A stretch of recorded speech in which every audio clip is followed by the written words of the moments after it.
Hello and welcome to another week of dialogue. Um, Today we're going to be talking about fractions once again. Okay, so we're going to write the fraction for the unshaded part. Okay, so what that means is basically 1/3 of the part is shaded. Okay, therefore, the rest of the part is unshaded. Okay, so assume we only have one part. If 1/3 of that part is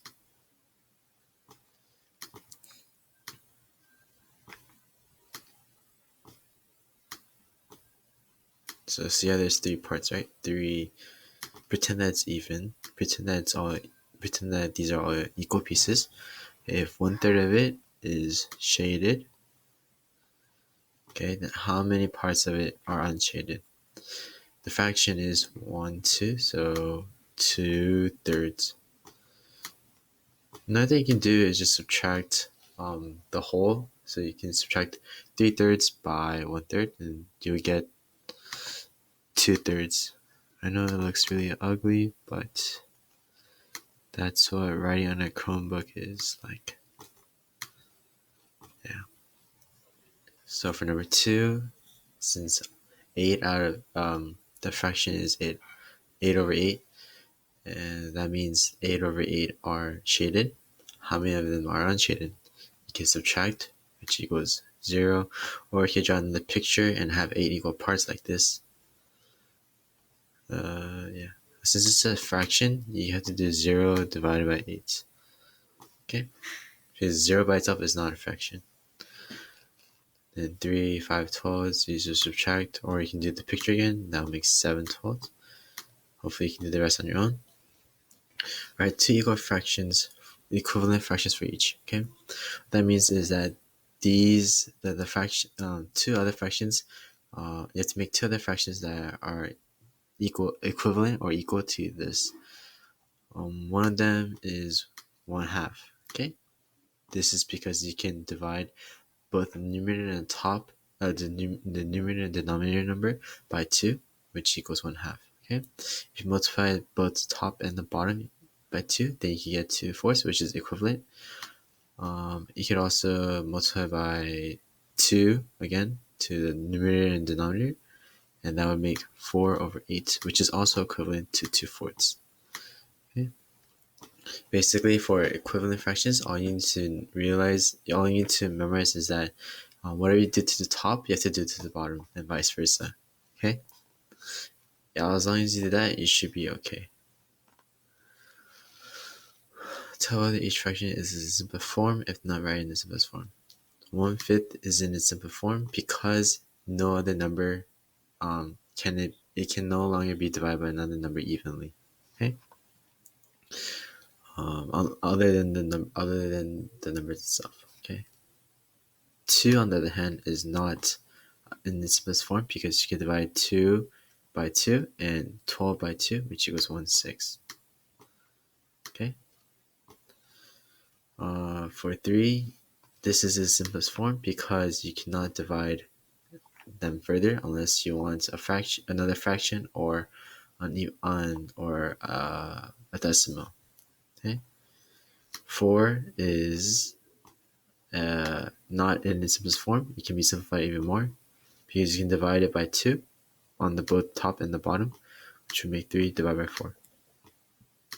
Okay? Or the fractions from greatest to least. We've done this a lot of times, and how we do that is we have to make sure that the denominator is equivalent, so the same number for all three, or at least the fractions that we're comparing it with. Okay, so for example, for number 1, you have to make the numbers all the same, which is going to be 30. Okay, so we multiply both the top and bottom by 10. Just so you know, this is not the correct order. I'm just multiplying out right now. And then for 2/5, you'll multiply by 6, so that's 12.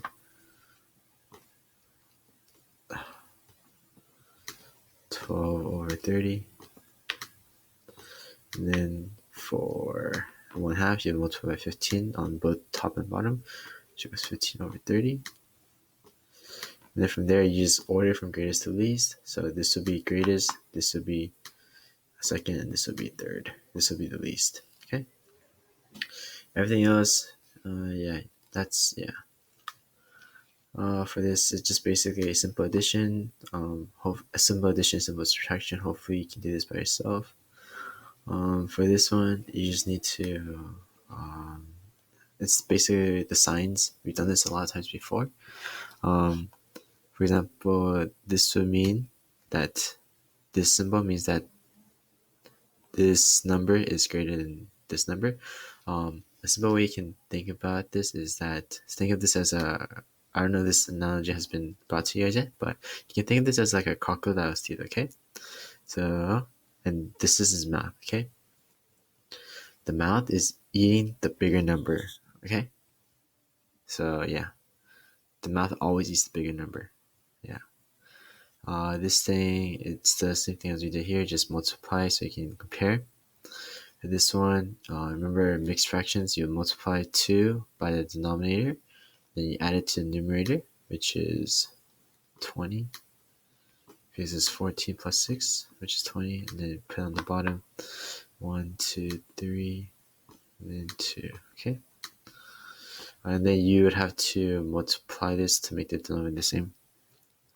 Simple multiplication.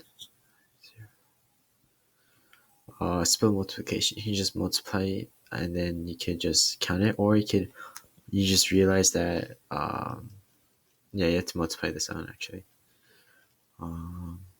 Which product is different from the others? You could either factor it all out, so you can do like 3 times 2 times, and since you know that 4 is just another way of saying 2 times 2, you can do 3 times 2 times 2 times 3 times 2 times 2 times 2, right? And you can also do it for this. You can't do this for this because it's all prime numbers. This is simple multiplication or problem practice. Okay, let's do one of this and then that'll be it for today. Let's do number 1. Tom made 1/3 of his free throws, and Maria made 4/6 of hers. Who made a greater part of his or her 3 free throws? Remember, you have to multiply so the denominators are the same, and then that'll be 2, 6. So Maria made more free throws because she made 4 out of the 6 attempts. Tom only made the equivalents to 2 out of 6 attempts. Okay,